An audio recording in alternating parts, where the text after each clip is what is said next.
Okay, you guys, so today you are setting up, all right, an 11 by 11 inch 300 canvas for boot camp number 3. So there is my name. So I went to File, New, right? Up here, I changed the name to Mrs. Fitz boot camp number 3. Okay, 300 CMYK close. That's what I already did.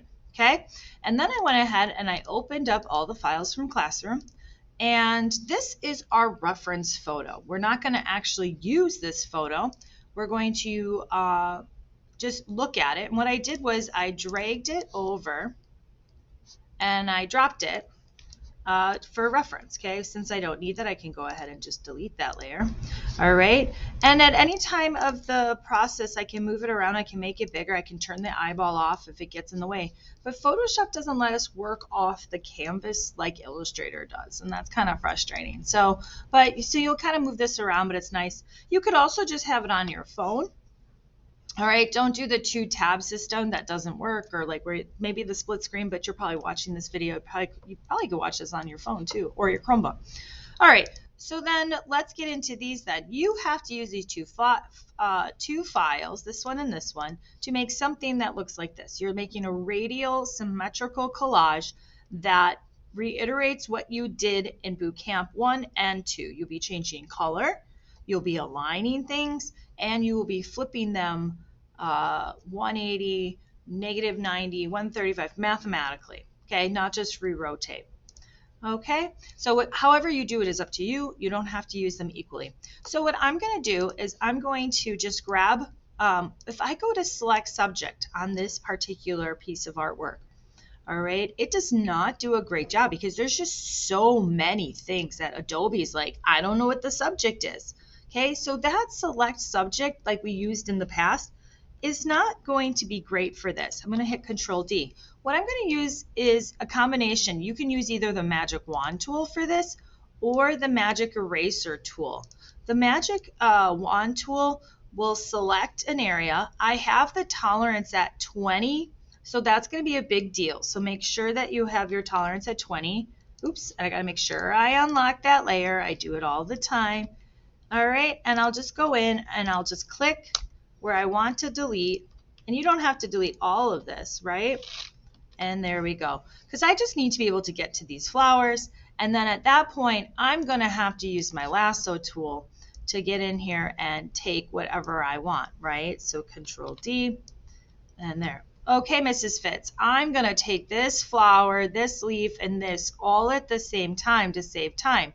Sure, but what's going to happen is you're going to have those 3 things together. They're not coming in as their own layers. All right? They're not coming in as your own layers. I highly suggest not doing that, thinking that you're going to save a little bit of time, because you won't.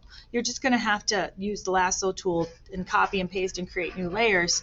And that's, I don't think, a time saver. So anyway, so that's how we do that file. And then this one, let's try again. Let's see if the Magic Eraser, once again, Mrs. Fitz in that log, hit delete. And we can see, if we zoom in, Control plus, we can see that there's some areas that it is missing. So I'm going to hit Control Z and go backwards. Okay, and I'm going to use the Magic Eraser tool, and let's just see if that does a little bit better job. And it does. All right, for whatever reason, the Magic Eraser tool does a better job. But that white background is still tough to see. You can still see that white background, so it's tough to remove that. So you can go ahead and just put your Magic Eraser tool in between those areas, anywhere, if you're like, okay, I really want this particular one, Mrs. Fitz. If you don't want all this, all right, then you don't need to remove the background. Just of the ones, you just need clean files for the ones you're going to use. Don't waste your time. If you accidentally do this, hit Control D, right? Control D. Why is my Control D not working? Or Control Z. Ha ha! That's why, because it's the wrong key.